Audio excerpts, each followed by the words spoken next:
Hi, everyone. It's great to be here. And I think the way we're going to organize this is that I'll talk a little bit about sort of a grassroots effort in our community, which is Syracuse, New York, to promote inclusive fitness. And then, so I'll give you an overview of that program, and then Lisa can talk with you about the Ballet for All program that she runs. Does that sound like a plan? All right, so who are we? We are athletes, students, families, professionals in adapted phys ed, medicine, PT, OT, therapeutic recreation. There's a whole group of us who are loosely affiliated in Syracuse, and we're all interested in promoting inclusive fitness. And just as some national context for this community-based effort, are you familiar with the Commit to Inclusion campaign? That's definitely worth looking up. That's through the National Center for Health, Physical Activity, and Disability. And they have wonderful tools on their website for promoting inclusion in your communities. So that's a good national resource if you're interested in starting a network in your community. So the Fitness Inclusion Network, our mission is to develop innovative ways to promote and support inclusive fitness for children, adolescents, and adults with disabilities in Central New York. And on purpose, we're a network. We're not an institute, we're not a center. We're just a loose group of people, and everyone's welcome to join our network. We run an annual Fit-In conference. We also have some inclusive physical activity programs that we run, including the Ballet for All program, which is just a beautiful program that Lisa's going to tell you about. We have a web resource or information hub, and we also publish guidebooks for high school students. So a little bit about how we got started. This is Peyton Seffick and Tim Davis. Peyton is on Team USA for Power Soccer. And Tim Davis developed the national standards for adapted phys ed. Both wonderful people. And back in 2005, we started working with the adapted phys ed program at SUNY Cortland, which is just south of Syracuse. So it was a collaboration with actually my Spina Bifida Center and SUNY Cortland, and then it just sort of mushroomed from there. We made some DVDs for kids with vision impairment together, and orientational mobility DVD for school-based professionals. Then we launched a group visit program for children with vision impairment and blindness. And are you familiar with group visits at all? So group visits are a different way to deliver medical care.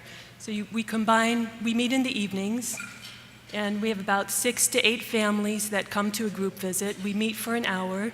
They can bring whoever they want. So sometimes it's grandparents, neighbors, friends, siblings. And we get together, we have supper together, and then there's physical activities in the gym area for the kids. That's run by the adapted phys ed students from SUNY Cortland. But you could also run that with PT students in your community or therapeutic rec students. So while the kids are doing the sports activities, the parents have an information session, and then there's also a brief medical visit. So that allows us as the medical team to meet with the families as well. And there's lots of informal networking. So that was our first group visit program. And then we expanded the program to our Spina Bifida Center. And we created a guidebook that other Spina Bifida centers can use. It's a how-to book for how to launch a group visit program. And then in 2011, we launched Ballet for All. And Lisa, do you want to talk briefly about how that got started? My name is Lisa Neville. I'm an occupational therapist. I work in pediatrics, early intervention, and inclusive preschool education. And the center that I work for, the school, serves a region throughout central New York that includes several counties and literally dozens of school districts. So I've had a chance to meet kids and families from all over the region of Central New York, and through work with families have kind of heard this constant drumbeat of how much they wish their kid, all of their kids, because maybe they've had a sibling in their family who's participated in an after-school activity or had an activity that was really meaningful to them, and a little bit of sadness or grief around the fact that not all of their kids were being offered those opportunities. Nienke and I happened to be backstage as moms when our kids were performing in a regional production of the Nutcracker. And I think at that time we hadn't realized that we knew each other professionally because we had been sharing patients and exchanging reports, but hadn't met face to face. And as we got talking, we realized who we were and connected the idea that, wow, we're here with our kids doing something really powerful in their lives, and wouldn't it be neat if we could bridge that for the kids that we serve and their families? And talked about this idea of adapting activities like dance for kids who might need different access.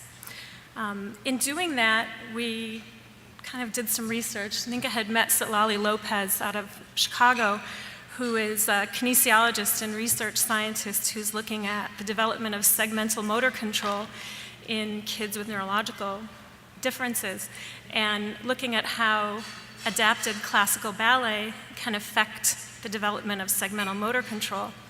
So we had the chance to communicate with her, learn quite a bit about what her program was doing, and thought seriously about how we might replicate her research or join her in that effort.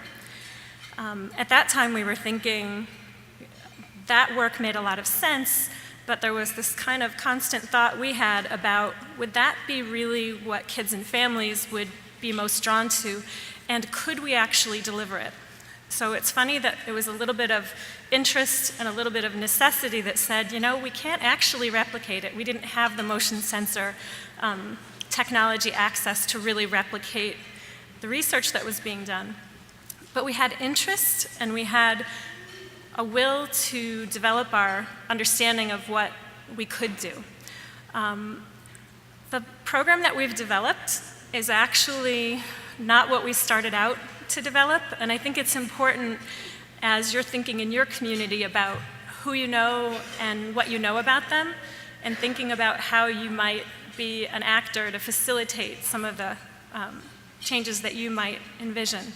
Just to kind of, I think what you've described is some opportunities, but it sounds like not quite enough for everybody. So we were noticing that in our area, and one of the things that we decided to do right off the bat was to think about how we could start something and start an idea at the same time, which is really what Fitness Inclusion Network is about. So the first thing that we did to kind of get ourselves going in thinking about the model was that if we were going to really adapt dance for people whose bodies needed really different levels of support to participate, we needed extra hands. So I've partnered with the high school that's across the street from my preschool. And my dance assistants are high school students. Some of them have classical ballet training, some don't. The dance that we're doing is not high-level choreographed ballet. It's really adapted movement that is highly individualized to each dancer, to their specific body skills, and also their family's goals for, and the child's real interest. And I should say that while I use ballet because it makes a lot of sense, there are slow movements that are repeated with co-contracture and fluidity. So knowing that many people who have hypotonia or who have spasticity, that's a difficult and challenging movement pattern to have. We really took that from the research as being a smart thing to include in every class. But sometimes, in March, our classes have Irish dancing in them. And we have a dancer who's really interested in ballroom, so I've been trying to think of how I can learn a little bit about ballroom to be able to include that. But the dance assistant manual that you have with you was really to be a handbook that would help young people see themselves as participants in the process.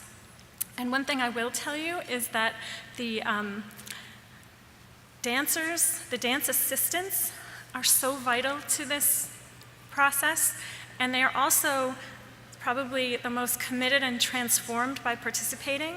They've learned to be partners with children's families and to be respected as young adults in the program. And when I think about what was vital in creating this opportunity, it was to harness the belief in young people that they could become active members of their community and that their skills could be developed.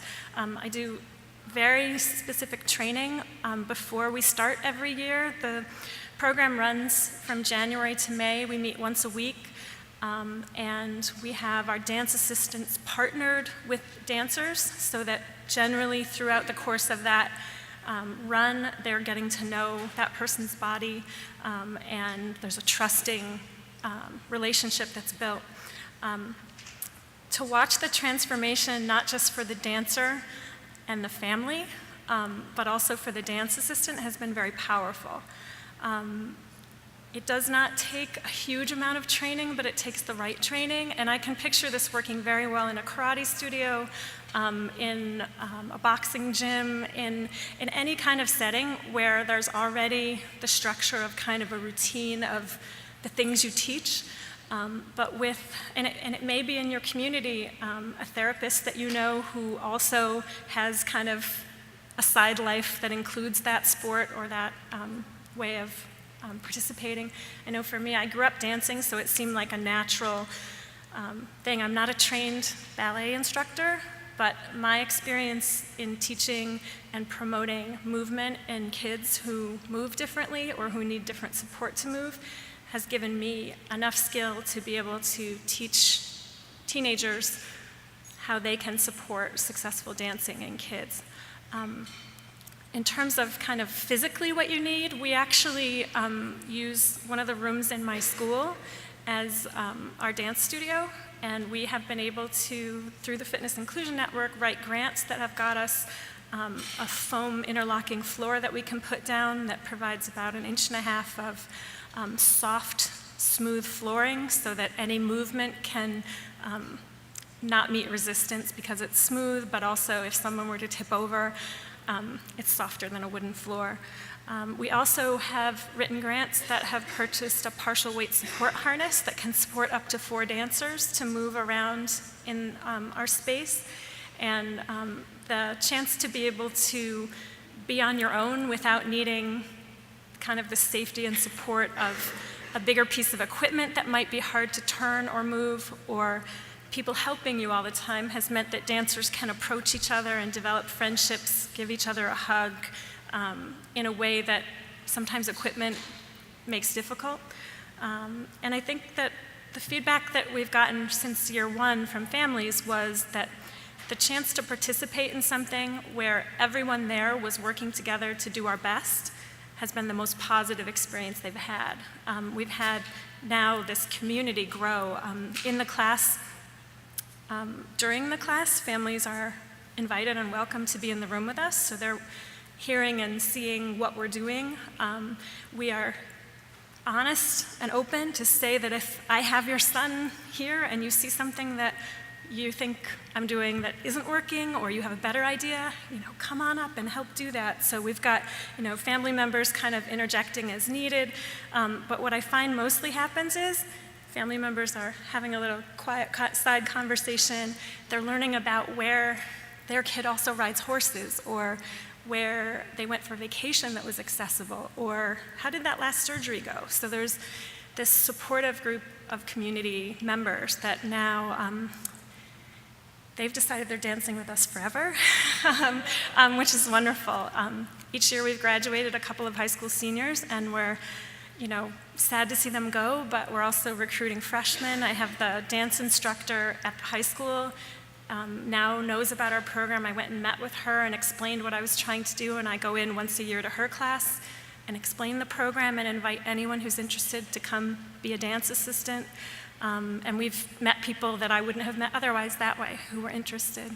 Each year we've had dance assistants graduate who are now going on to become occupational therapists, who would like to be pediatric neurologists, it's really amazing to realize that out of the 8 students who graduated, half of them wrote their college essay about how powerful this experience was for them, and that most of them are pursuing something in a related field. So one of the underlying things we always do in Fitness Inclusion Network is to think about including young people.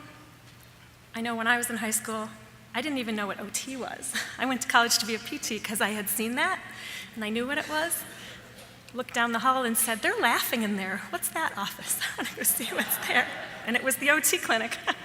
But the idea that you may not know yet what your destiny will be, so every time we have a class and someone visits, I'll ask that adult, can you tell the dance assistants what you do, what your pathway was there, and what you love about it?